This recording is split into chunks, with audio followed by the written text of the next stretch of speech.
Vallabha Girivanadari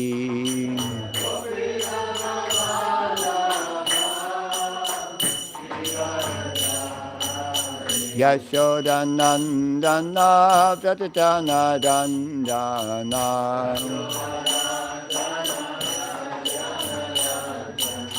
Jamunatira Banachari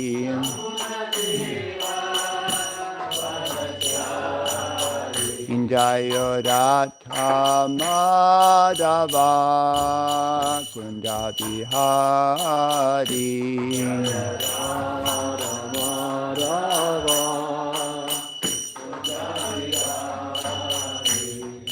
Gopitana Vallabha Girivanadari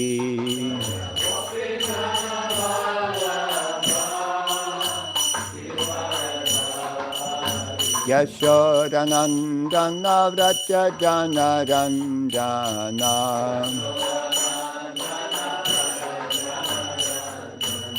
Jamunatira Banachari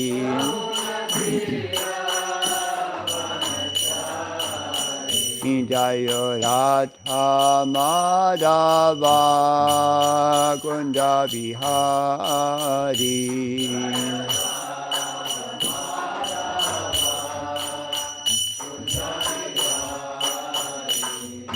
Gopidana Vallabha Girivanadari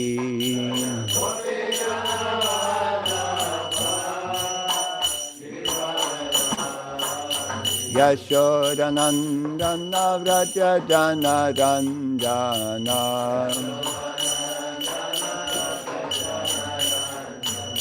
Jamunatira Banachari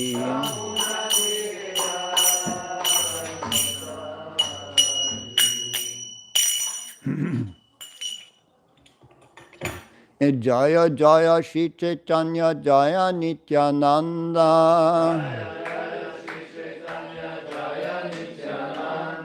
Jaya Peta Chandra Jaya Gaura Bhakta Vrinda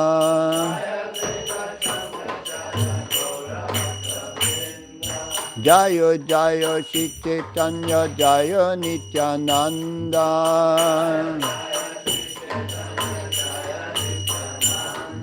Jaya Peta Chandra Jaya Gaura Bhakta Vrinda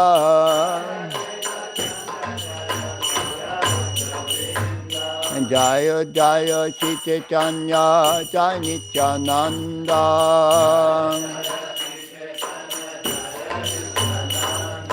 Jaya Veta Chanda Jaya Gaura Bhakta Vrinda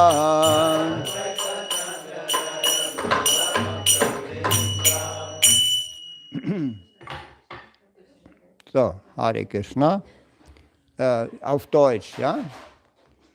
Wir lesen heute aus dem Caitanya Caritamrita, Madhya Lila Kapitel 8. Das Kapitel trägt die Überschrift Gespräche zwischen Sri Caitanya und Ramananda Roy. Wir haben heute Vers 38. Amanishtarite tomara ihan agamana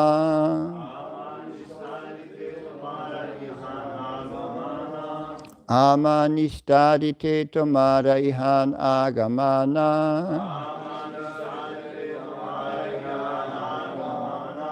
Amanishtarite tomara ihan agamana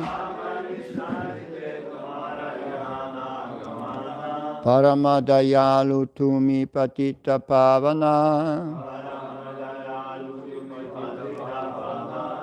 Paramadayalu tumi patita pavana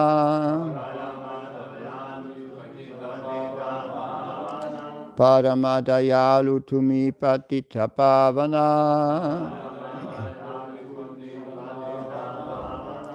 Ami nistarite tomara ihan agamana.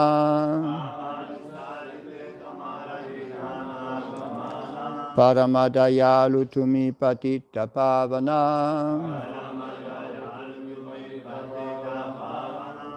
Amanistarite tomara ihan agamana.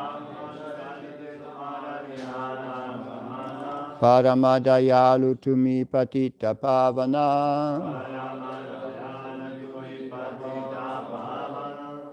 Okay, der nächste bitte. Der, ja. Amanistarite tomara ihan agamana. Paramadayalu tumi patita pavana.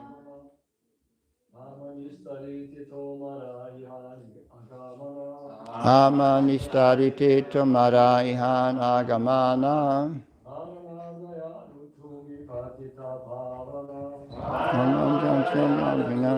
Patita pavana.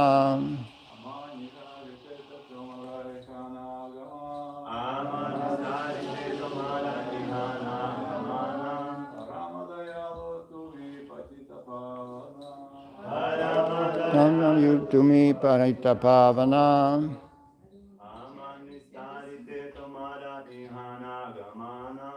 Amanarite tomara ihana gamana.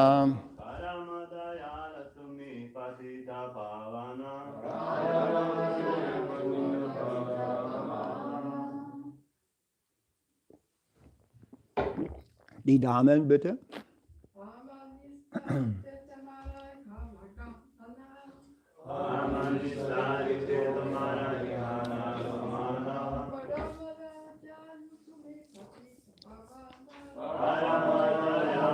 Tumi patita pavana.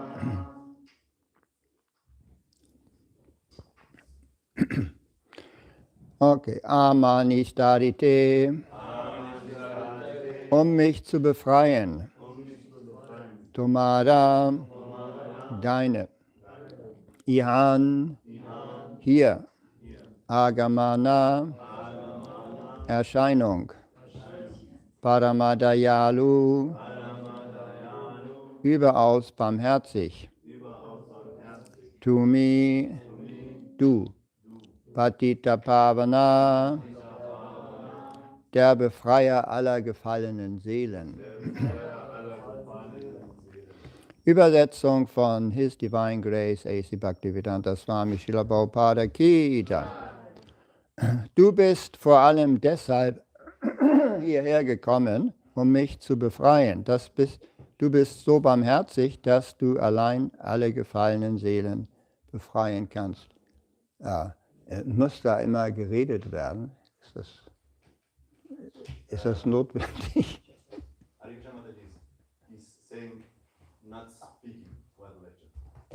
Ja. Brauchen wir eine Übersetzung? Ins Russische oder?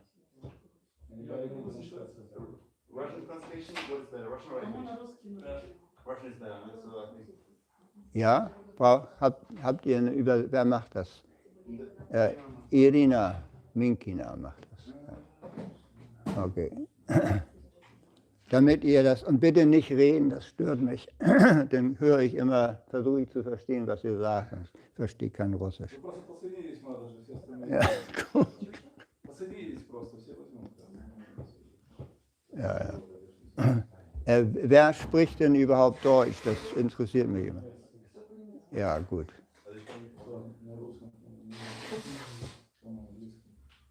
Du sprichst auch Deutsch? Translation we need, please raise your hands. 1, 2, 3, and I think the one Prabhu, not 12. Oder macht es mehr Sinn, wenn ich in Englisch spreche? Können das dann mehr verstehen, oder? Can everyone understand English? Yes. So I think English is then better than everyone understands. Ja, dann brauche ich hier diese, naja, ich habe ja hier auch meine englische Übersetzung. Wie ist das, Nila Madhava? Spreche ich denn auf Englisch, oder? Ja, weil es wichtig, dass alle verstehen, nicht? Diese wichtigen Botschaften. Okay, so, also hinein in die Veda-Base. Oh, you have English? Very good. This is volume, Madhya Lila, volume 2. It's chapter 8.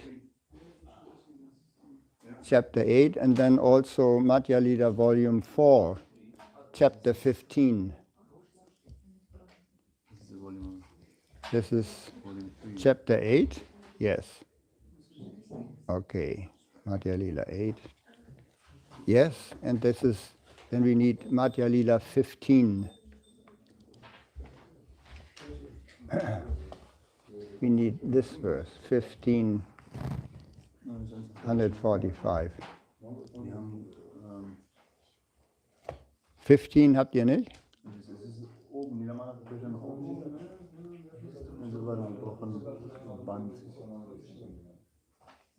Ja, ist das möglich oder soll ich den online nehmen? Ich glaube, online ist es einfacher. Okay, gut.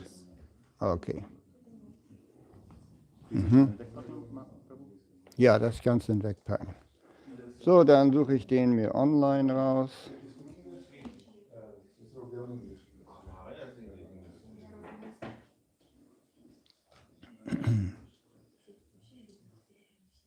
Das ist dann 15. Madhya Lila. 15. Und was war das?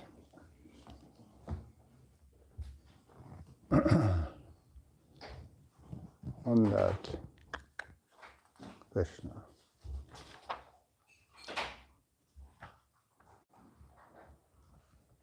Madhya 15.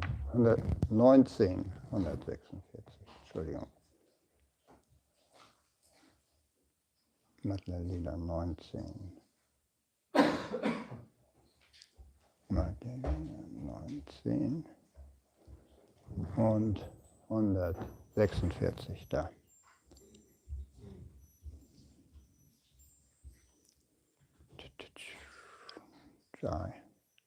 And you can finish your talks now, and then from then on be quiet. So please, please. 106. 146.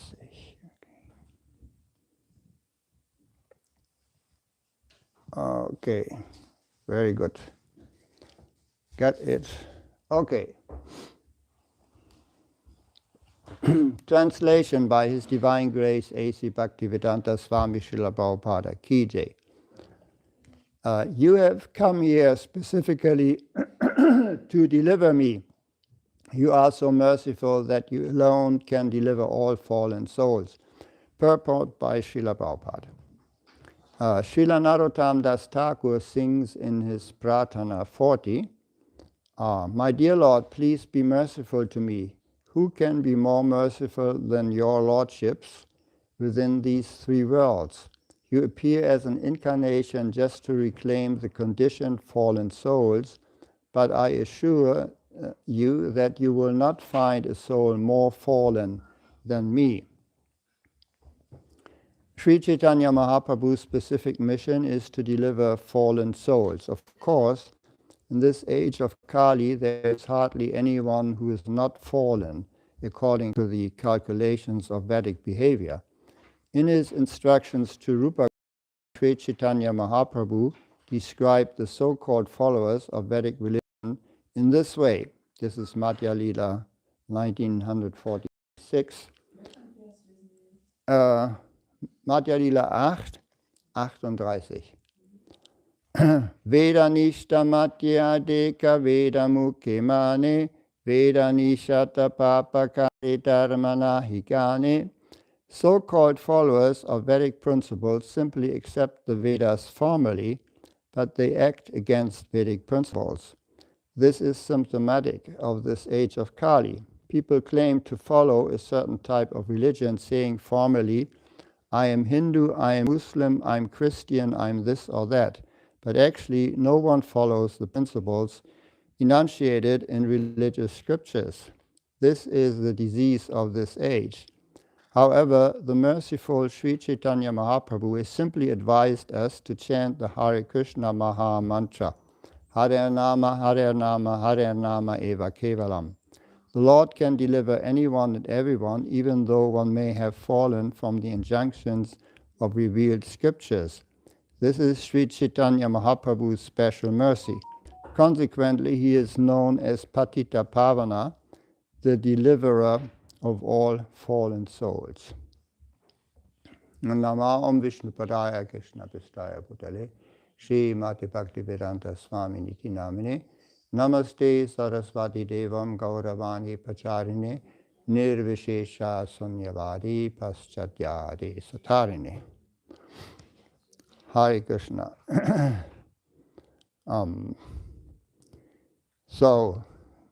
Thank you for coming. This is my first class on this Sunday. I'll be giving another class for the Sunday feast. My name is Vaidyanath Das. I was born in Hamburg, joined the Krishna consciousness movement in Hamburg, and also still live in Hamburg. But my wife, Nitya Siddha Das, is here. She is obviously not from Hamburg. We got married in United States of America. So it's a long story. I won't get into this.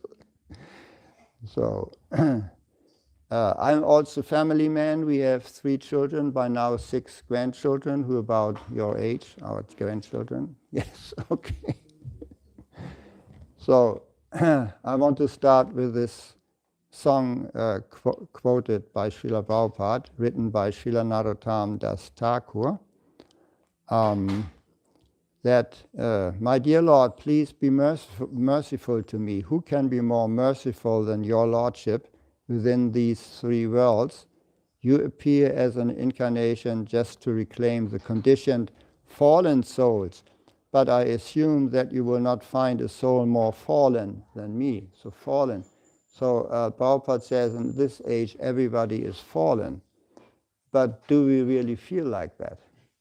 This is the question. Huh? Do we feel fallen? Huh?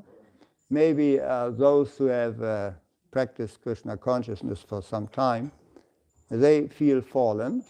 Huh? They may feel fallen, or I'm not practicing Krishna consciousness by the book, really, I'm not following all the 64 devotional principles every day and constantly. I'm not always thinking of Krishna. So those who have practiced Krishna consciousness for some time, they have noticed they are fallen. Isn't it? I noticed how much fallen. I was on a class with Param Shreya just last Friday, mein tägliches Bhagavatam, and he asked the question, well, what do you do if you still feel you have material attachments? Krishna wants you to surrender fully and give up the material attachments. I mean, what type of question is this? If you're new in Krishna consciousness, no. So which normal person will ask such a question? When we came from Hamburg, we arrived in carnival mood here in Cologne. Everybody, without exception, everybody either had a painted nose or at least a funny hat. Huh? So nobody is questioning about this. Is this normal or is it not? Material attachments, well, of course. We celebrate this carnival. We have been celebrating it probably for many centuries. I don't know how old the tradition is. To have fun. Huh? Of course, material attachments, this is what makes life funny. Huh? And try to enjoy material life. And if you can't find any fun in material life, then put a funny hat on your head, or paint your nose, and dress yourself different. then again you'll find life is funny.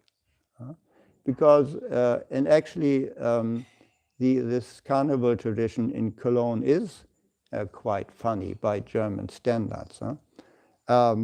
What we didn't like so much, I mean, we are not against having fun. We are not so serious that we don't appreciate humor. But what we don't appreciate is when people consume huge amounts of alcohol, drugs like this. Because then for us it's no longer funny. People become loud and, it becomes uncomfortable for those who are not under the influence of alcohol. But okay, fine, you're not having fun now. Take a drink, take a, and you will feel all right. So material life is all about conserving one's attachments and enjoying the material senses and feeling personally happy, many times without considering the mood and emotions of other people. You might think, well, take one other celebration that is regularly celebrated, not only in Cologne, but worldwide, especially in Germany, this New Year's Eve. They shoot all kinds of explosives into the air, rockets and crackers, and it's such a stress on the animal world. Even household dogs, they become so afraid. All the birds, they fly away, they are so afraid. And it creates a huge environmental pollution. So when humans have fun, many times other species don't have that fun. Even if you personally have fun, maybe you create a disturbance for a neighbor. Like our room where we have, I always carry these earplugs with me. They're having fun all day, I have earplugs. But also when we have our kirtan, then maybe your people may complain. I don't think they do this anymore because they've got accustomed to it. But I mean, for our Krishna conscious centers, it's always a problem to find a place, a temple, because we are a noisy religion, we make noise, we bang the drum as loud as we can. Once in our temple in Hamburg, when we still had the other temple, we had a boisterous Sunday feast with kirtan, drums, and everybody chanting and dancing, clashing the cardles, and a neighbor coming, they were a Zen meditation center, They were the same, we had our building where we did this kirtan.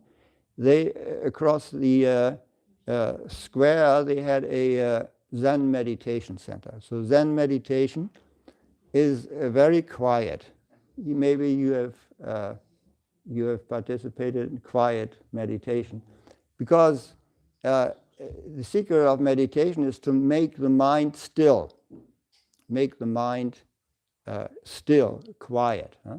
And many meditators, in order to make the mind quiet and still, they create a completely quiet environment. So while we had this kirtan, one of the Zen meditators came over and said, "We are meditating, please be quiet." So we said, "We are meditating too." Tadum, tadum, Hare Krishna. So yes, I mean, he only came once, it wasn't a serious problem, but it becomes more difficult when people don't understand that you are practicing religion. Hinduism in general is a noisy religion.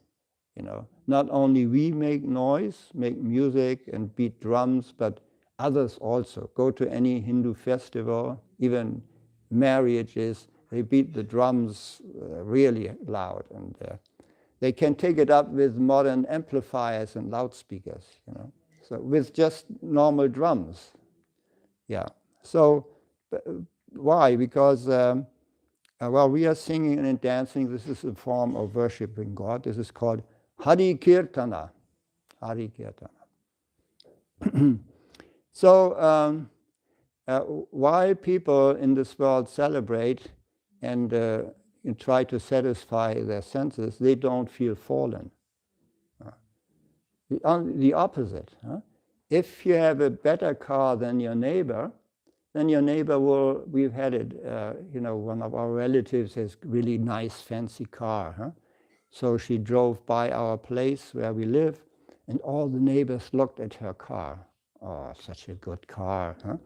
If you enjoy your senses better than somebody else, the other person will admire you, where he's really able to enjoy his senses. So be able to enjoy one's senses is not a symptom of being fallen, it's the opposite. People, I'm really having a good time now. So, but here, I assure you that you will not find a soul more fallen than me. In the first half of the sentence, Narottam Das Thakur sings, you appear as an incarnation just to reclaim the conditioned fallen souls. So Narottam Das Thakur says, one who enjoys the senses and is conditioned by sense enjoyment and material environment, he is fallen. That is his definition. He is fallen. One who is into sense enjoyment and who is attached to the sense objects and is conditioned by the society, by the country, by everything around him, he is fallen. So then what is not fallen, please? Would somebody please explain? Well, it's explained here. Sri Chaitanya Mahaprabhu's specific mission is to deliver the fallen souls. So get them out of this atmosphere of sense enjoyment, attachment, and conditioning, to deliver them. So there are some problems, as explained here by Srila Prabhupada in his purport. He's quoting another verse of Sri Chaitanya Madhya Lila 19:146. So-called followers of Vedic principles simply accept the Vedas formally, but they act against Vedic principles. So in Madhya Lila chapter 19, Sri Chaitanya explains to Srila Rupa Goswami different stages of living entities. He comes to the human form of life, and he speaks about the civilized human form of life. So what is civilized human form of life? Civilized form and human of life is where there are some religious principles. Srila Prabhupada many times explained that one is not a human being unless one has accepted a Varna Shram Dharma society rules. One is not considered a human being. Human life starts with Varna Shram Dharma. Varna Shram Dharma is actually based on the idea of karma yoga. Karma yoga means one does one's work for Vishnu. Whatever you do, whatever type of duty you have in your life, whatever destiny you may have, it may be very much from person to person. Everybody may have a specific duties, a specific task to deal with, a specific talents, a specific type of work. That type of work you do for Krishna, for Vishnu. And Krishna explains in the 18th chapter also, whatever type of work one has, one can attain perfection by doing it for God or for Vishnu.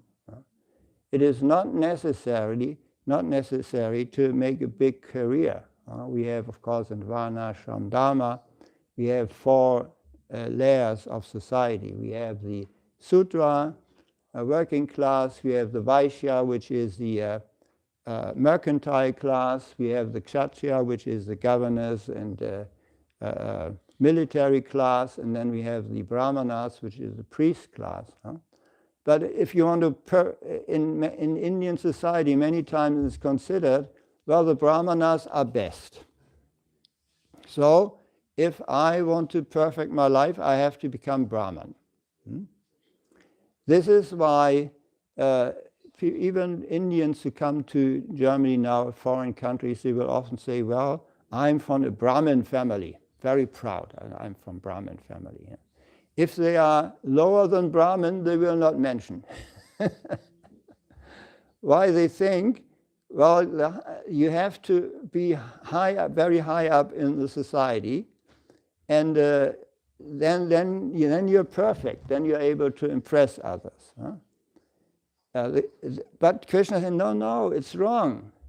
Whatever one may be, he says in 1847, I think it is, a person can attain perfection just by doing his type of work for the satisfaction of Vishnu.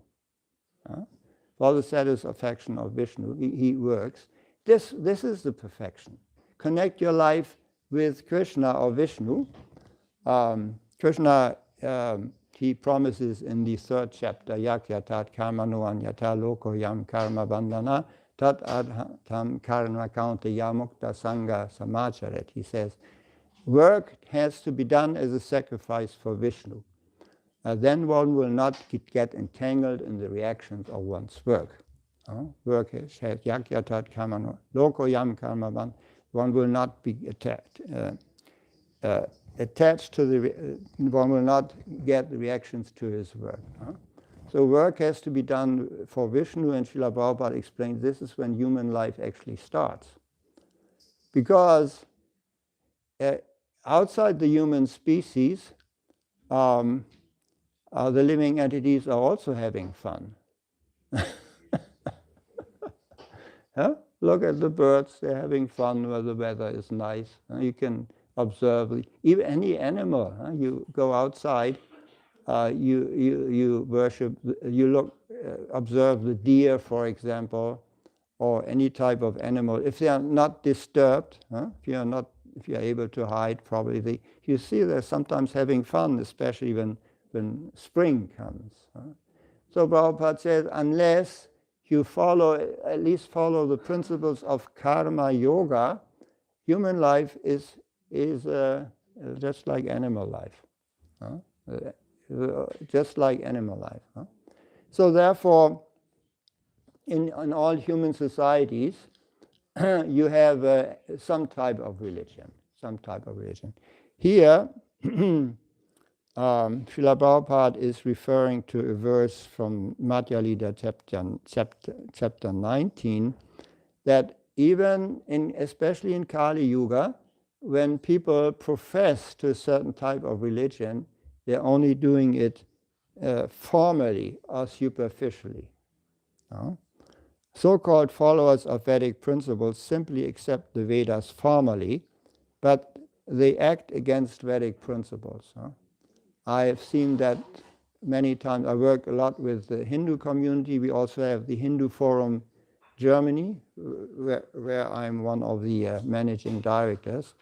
I'm also very active in interreligious dialogue with other religions. And just speaking of Sanatana Dharma, Hinduism, I see many Hindus, we see the majority actually, who follow the Vedic principles only formally or superficially. But they only do what they like to do, and they do, if many times, official Hinduism, Orthodox Hinduism, they follow the rules, and you're born into the religion automatically. You can't become a Hindu unless you're born in a Hindu family, and all they do is actually follow rules and rituals, and they don't have belief. Krishna says, Vidaischa saverahang eva vetya vedanta krit vedavid eva chaham. Krishna says he is the compiler of the Vedas, and he is also the goal of the Vedas. But that they don't know. That they follow empty rules and regulations, and even that they don't do very well. I've seen one very good example. I was invited once to an interreligious event in Hanover, along with the then leader of the Hamburg community. I won't mention his name. And he was sitting there on the podium because many times we have seen for a Hindu representative, they want to have a brown person. He must be born Hindu, brown. Skinny, brown, black hair, Indian. They like to see that, Hindu. So Mr., I won't mention the name, he was doing quite well there. There were Buddhist, nun was there, and Christian and Jews, and speaking about topics. And he did quite well, actually. Then after that, we went to an Indian restaurant in the neighborhood. Have some, because Hindus, even Srila Prabhupada said that our religion is kitchen religion. Kitchen religion. And not only our Krishna consciousness is kitchen religion, a religion of the kitchen where you cook for God and you distribute food, prasadam, but also at least some things that Hindus do when they have festivals. They will eat together. They will sit together and eat. So, okay, there's no Hindu festival without eating. So we went to this restaurant. I ordered my vegetarian dishes. And Mr. So-and-so, born Hindu, he ordered a steak. He didn't think about that. Even the restaurant owners, beef steak, beef steak from cow. Yes. Now, one thing that Hindus are not allowed to do, even if they eat meat, they're not allowed to eat cow's meat. So he was a Hindu representative. So this is typical. It's so typical. When they come, many Indians, when they come to the West, then they say, okay, I do whatever is the custom. I adopt. So then I'm still Hindu. I mean, we don't say you are not Hindu. At least he's born in India into Hindu family. Okay, he is Hindu. By definition, he's Hindu.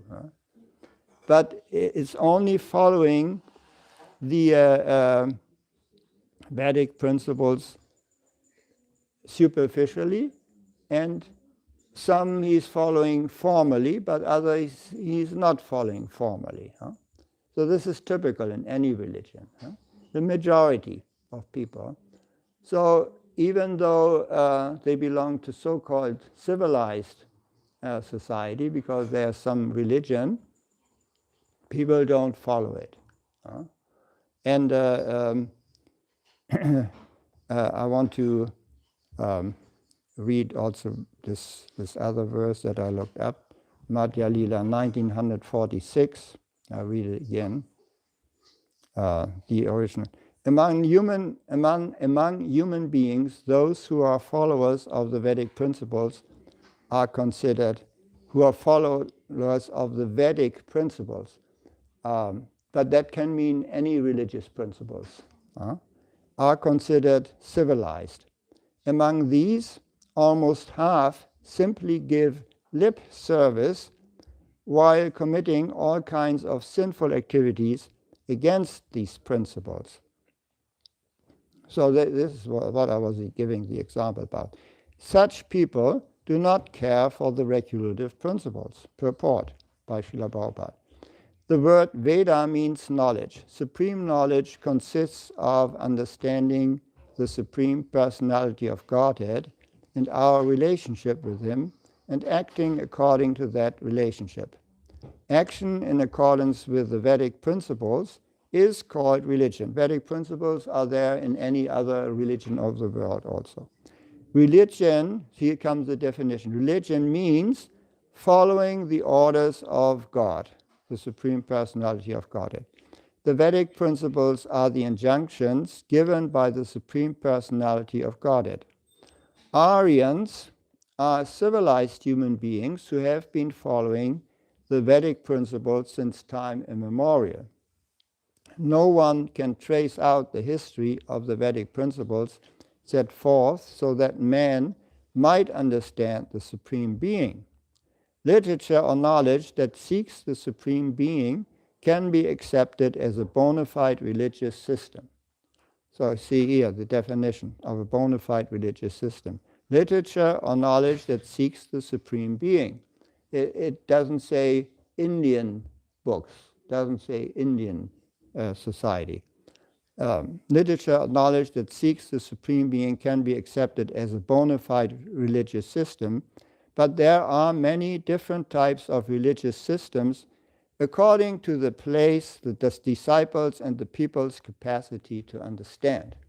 Many different religions are there. In Sanatana Dharma, this vegetarianism is very widely spread, although they are also worshippers of Durga. They may eat meat sometimes. And the cows cannot be killed. In Islam, for example, the conditions in many Muslim countries are different. There are many deserts and dry places where there are not many vegetables and fruits, so they eat more meat probably. And they are allowed to eat the cow, but not the pig. Hindus who are meat eaters may eat the pig, but never the cow. So according to time, place, and circumstance, different. Also here, Christianity, it would have been very hard in the past, with our long winters, to be vegetarian throughout all year. But now, of course, it's possible. Then the highest type of religious system is described in Srimad Bhagavatam 1-6. Thus, Savai Pungsang Pado Dharmo Yato Bhakti Rato Chaje. The highest form of religion is that by which one becomes fully conscious of the existence of God, including his form, name, qualities, pastimes, abode, and all pervasive features. When everything is completely known, that is the perfection of Vedic knowledge. The fulfillment of Vedic knowledge is systematic knowledge of the characteristics of God.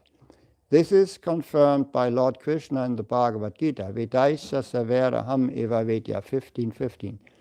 The aim of Vedic knowledge is to understand God. Therefore, those who are actually following Vedic knowledge and searching after God cannot commit sinful activities against the Supreme Lord's order. However, in this age of Kali, although men profess to belong to so many different kinds of religions, most of them commit sinful activities against the orders of the Vedic scriptures.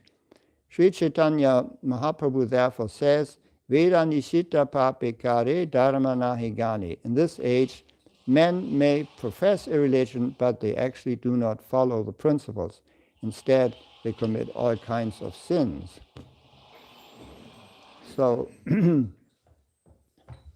I find it interesting what Srila Prabhupada's definition of religion here. In one other instant, he defined religion, knowing God, love God, and obey his orders. That is religion. Know God, love God, obey his orders. So here, Srila Prabhupada says we don't only want to know God, that there is God, but we want to know about his activities.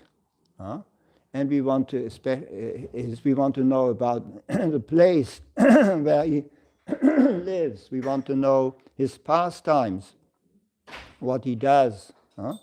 His form we want to understand. And his devotees we want to understand. So, in another, in Srimad Bhagavatam also, it's in the beginning of second canto, Prabhupada explains what happens when you chant Hare Krishna. First, you understand the form of God. This is human life. Understand God, fully understand, not only have an idea there is God. First, Prabhupada, when you chant Hare Krishna, first thing will happen, you understand Rupa. And Nama, chant the name, Nama, then Rupa, the form of God. No? And devotees are doing that. Even in the beginning, they understand the form of God. Isn't it that all devotees, they carry with them pictures of Krishna? You have that? You all have pictures of Krishna at home? Yes. Pictures. Everybody has. If he doesn't chant, if he chants before the deities, of course, then he'll automatically understand the form of God. But even if he doesn't have deities at home, he will carry a picture of Krishna, right? Put it somewhere on the table or corner, chant before the picture. He'll respond. The picture, he feels that the picture is responding with his chanting. So that is first thing that happens, you understand the form of God. Then, next thing, I mean, for most people it's sufficient to understand the form of God. Many temples, or you don't even have forms of God. In Christianity, you don't have a form of God. In mosques, definitely you don't have form of God. But in Vedic society, all over Sanatana Dharma, Krishna consciousness, and every other also Vedic religion, you have the form of God displayed fully on the altar in pictures. And so first, then next thing doesn't stop there. You understand his qualities. You understand his qualities. How does God correspond with me? How does he interact with me? What type of person is he? You start to understand that. We have this book, A Nectar of Devotion, or Bhakti Rasamrita Sindhu. There are the qualities of Krishna are listed. When I first read this long list, this 64 qualities, I thought, why do I need to know all this? Krishna is a perfect linguist. Krishna is a good dancer. Of course, he is all-powerful. He is a charming person. He is why do I need to know? Yeah, these are the qualities of God. And when you chant longer, you become interested in this.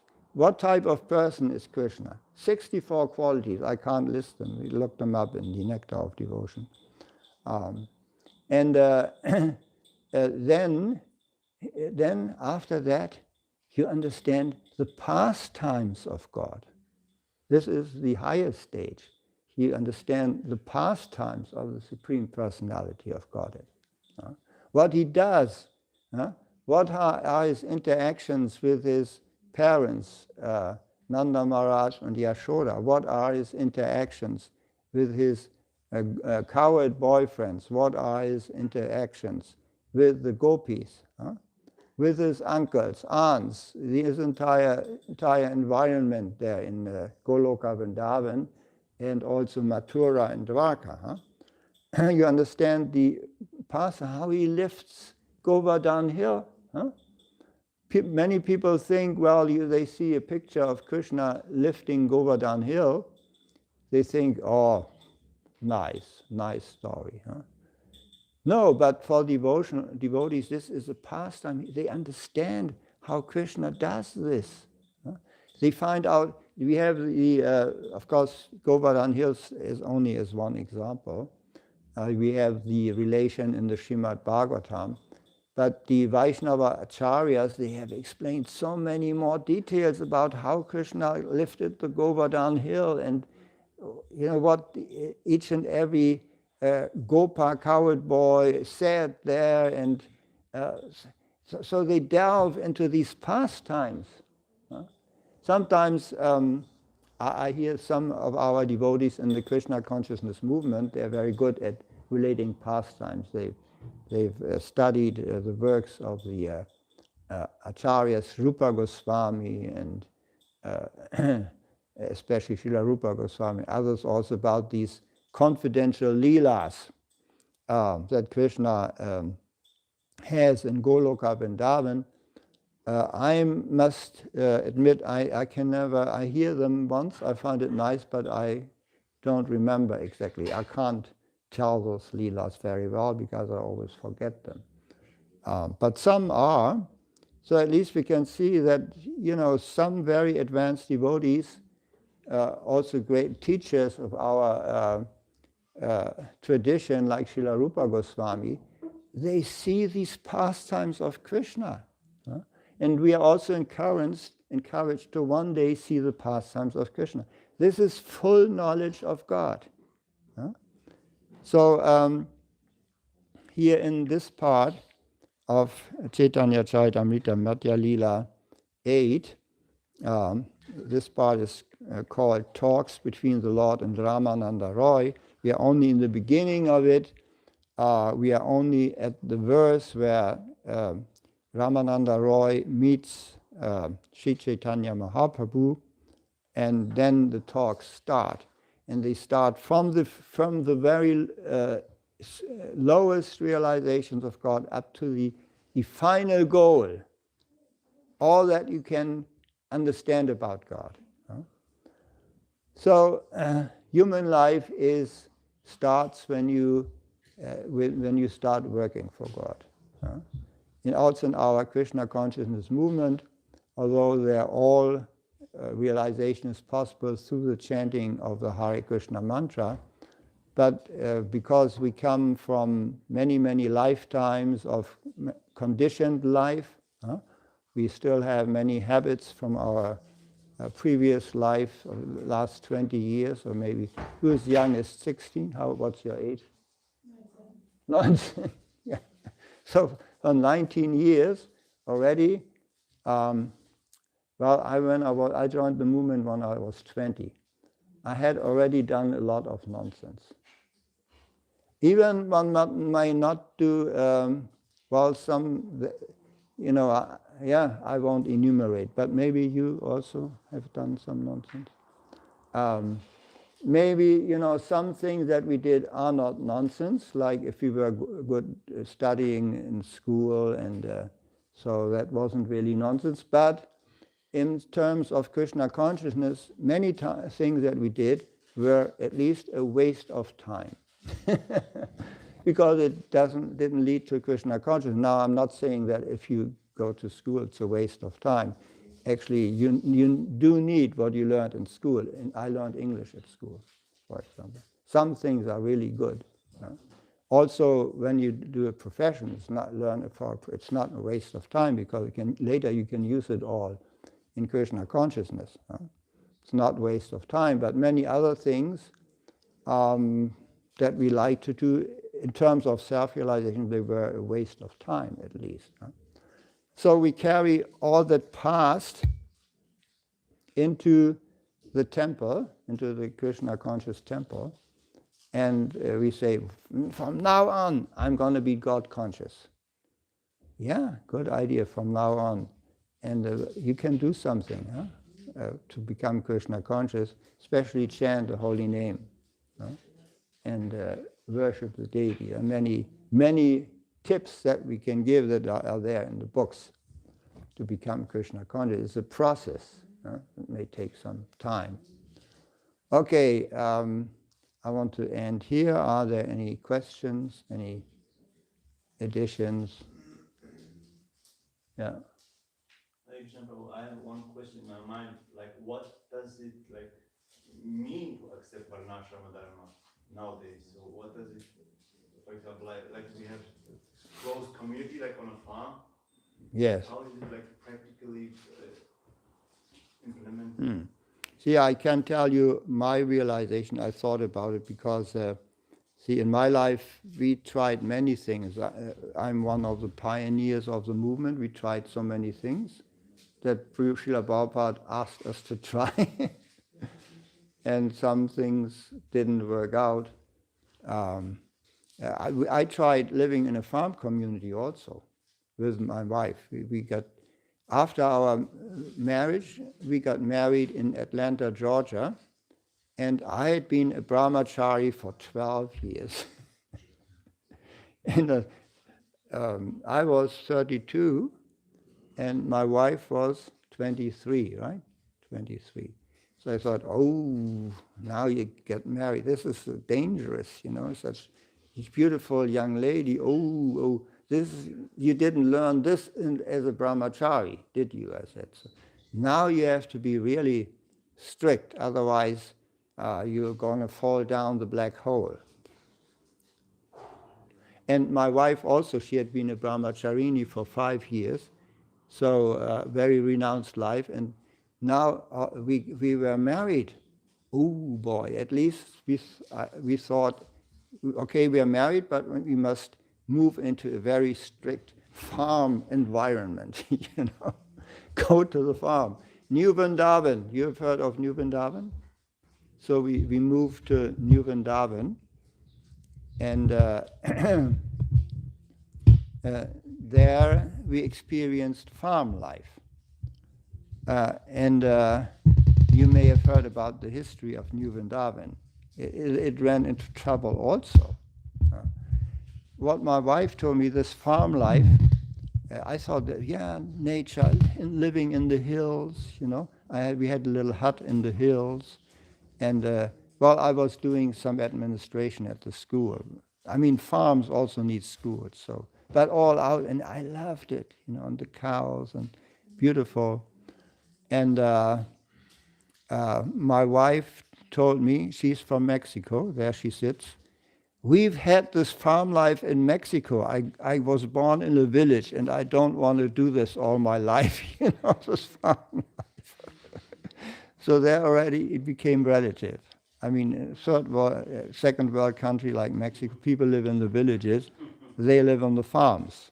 And they feel pretty hopeless there. Also got corrupted, the workers were exploited by the landholders and so on. So all kinds of difficulties, although they had this farm life. We tried to do it in New Vrindavan, but especially my wife Nitya Siddha said, no, I want to live in the city.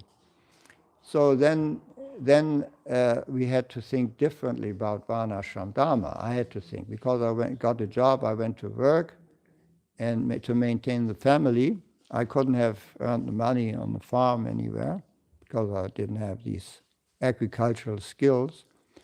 But then I reinterpreted Varnashram Dharma for myself, and that was that Varnashram Dharma, the whole idea of Varnashram Dharma is karma yoga. Karma yoga. Huh?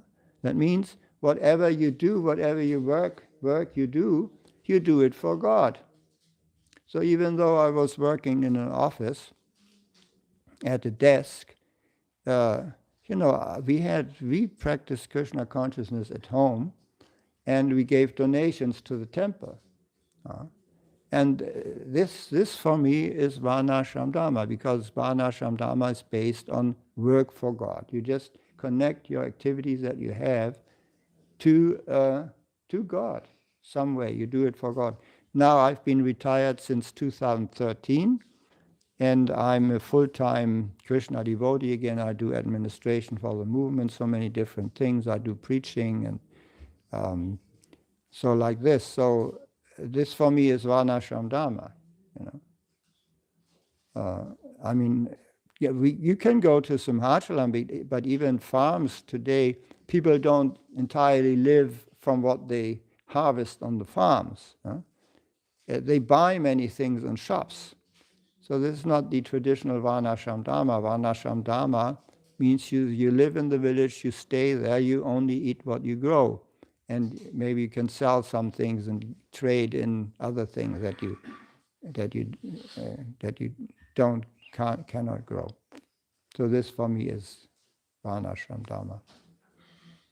I never doubted in Srila Prabhupada's instructions. I also knew that Prabhupada made many experiments. Some experiments were successful, others were not so successful, but the main thing is you can always chant Hare Krishna. Yeah, Hare Krishna. Hare Krishna, how important is in life school education? Because children in school sometimes they learn some stupid things. Ah, If we don't learn the stupid things, we don't have in future good work, and we don't have good varnashram dharma like Grihastha or something yeah, like that. I don't yeah. know how find balance in this.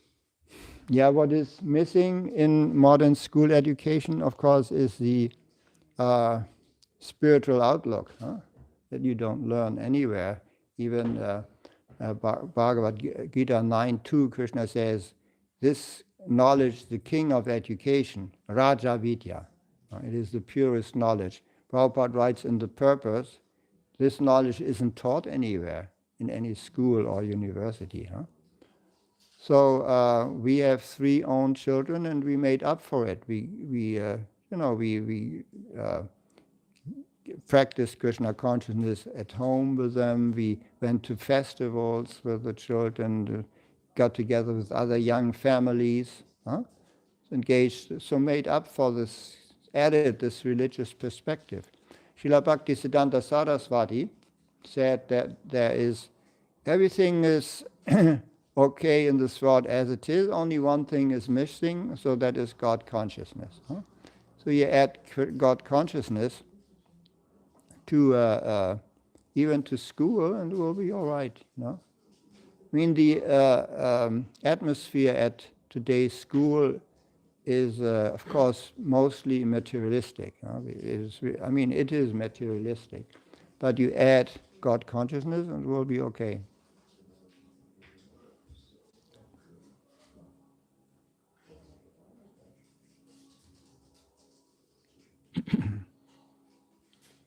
Yeah. Anything else?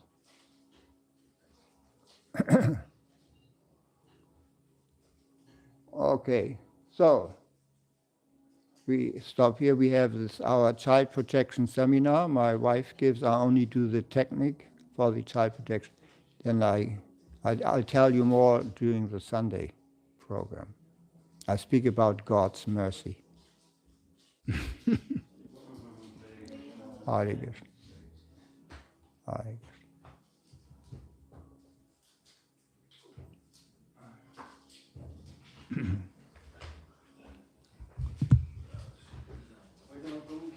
Jai.